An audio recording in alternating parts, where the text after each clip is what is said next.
तो आज का जो सेशन है वो पर्सनल इंग्लिश के समरी के लिए है, जो कि आपके बोर्ड एग्जाम में ऐसा समरी जो आपके बोर्ड एग्जाम में बार बार पूछे जाते हैं और पूछे जाएगा बोर्ड एग्जाम 2025 में।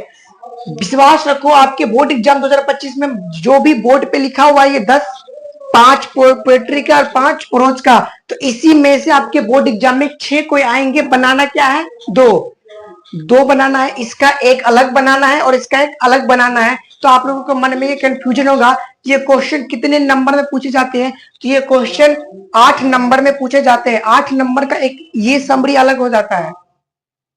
तो song of my self poetry का पहले हम लोग देख लेते हैं, उसके बाद हम लोग क्या देखेंगे? प्रोज का। तो पोएट्री का सबसे पहले क्या है? Song of my self. उसके बाद क्या हो जाएगा? एनी किताब, एनी किताब। उसके बाद तीसरा क्या हो जाता है? एनी किताब। दूसरा है एनी किताब। तीसरा क्या है? माई ग्रैंड मदर हाउस, जिसका क्या है? कमला दास। 5 केकियन दारू वाला। अब 5वां क्या है? स्नैक। क्या है? स्नैक। ये ऐसा चैप्टर है जिससे आपको ऑब्जेक्टिव 100% रहता है। ऑब्जेक्टिव सबसे रहता है, सबसे ऑब्जेक्टिव रहता है। पर ये सब क्या है? ये बोर्ड एग्जाम बहुत इससे ऑब्जेक्टिव पूछे जाते हैं। ऑब्जेक्टिव का लाइन के लिए आप इस 3 से 4 जो भी है उसे बहुत अच्छे से याद कर लीजिएगा। ऑब्जेक्टिव भी इस चैप्टर से ऑब्जेक्टिव भी कम से कम जो लिखा हुआ है ना, वो कम से कम 10 नंबर का ऑब्जेक्टिव भी इसमें से आने वाला है आपके बोर्ड एग्जाम में। पर्सनल पोएट्री सेक्शन से ये जो 5 चैप्टर लिखा हुआ है, सॉन्ग ऑफ माई सेल्फ, एनी किताब, my grandmother house, fire heaven and snack, इस सभी चैप्टर से आपके बोर्ड एग्जाम में 10 से 12 ऑब्जेक्टिव बस इससे से रहेंगे। और जो अदर चैप्टर है उससे भी रहेंगे, पर इससे पर्सनली 10 से 12 नंबर के रहेंगे। अब हम लोग आते हैं प्रोज सेक्शन में। प्रोज सेक्शन का जो है, पहला है 2 आर्टिस्ट, ठीक। उसके बाद how free is the place. तीसरा क्या है? What is my home, doctor Zakir Hussain.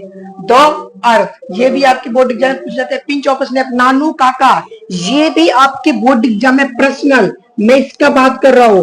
ये एक ऐसा चैप्टर है जो कि आपके बोर्ड एग्जाम में एक 2 नंबर का क्वेश्चन, 4 ऑब्जेक्टिव और मैथ्स का कॉलम तो रहता ही है।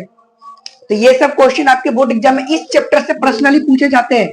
ये एक ऐसा चैप्टर है जिससे रिलेटेड बहुत क्वेश्चन पूछे जाते हैं, वो भी नानू काका वाला चैप्टर। इसका अगर नहीं पता होगा इसका क्या है तो चैप्टर कैसे पता करेंगे? उस चैप्टर में ना हर 2 लाइन 3 लाइन छोड़ के आपके नानू काका ही मिलेंगे, बस नानू काका ही मिलेंगे। तो ये सारे जो भी आपके बोर्ड पे लिखा हुआ है, ये समरी के लिए मोस्ट इंपोर्टेंट चैप्टर है।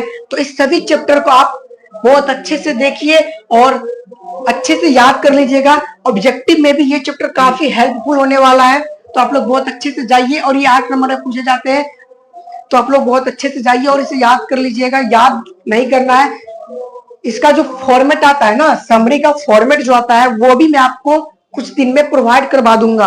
तो आप लोग टेंशन नहीं लीजिए, क्योंकि समरी कितना लिखे हो वो उससे नहीं पता चलता, किस स्टाइल में लिखे हो वो बोर्ड एग्जामिनर देखते हैं। एग्जामिनर क्या देखते हैं कि कॉपी कितना लिखा हुआ है और कैसे लिखे हुए है ना, ये एग्जामिनर बहुत ज्यादा देखते हैं।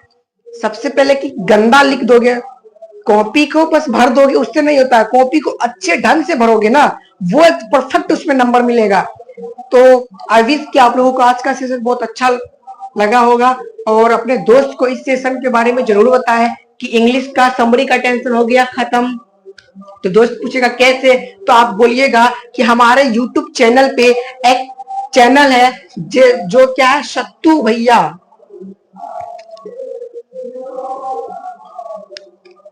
सत्तू भैया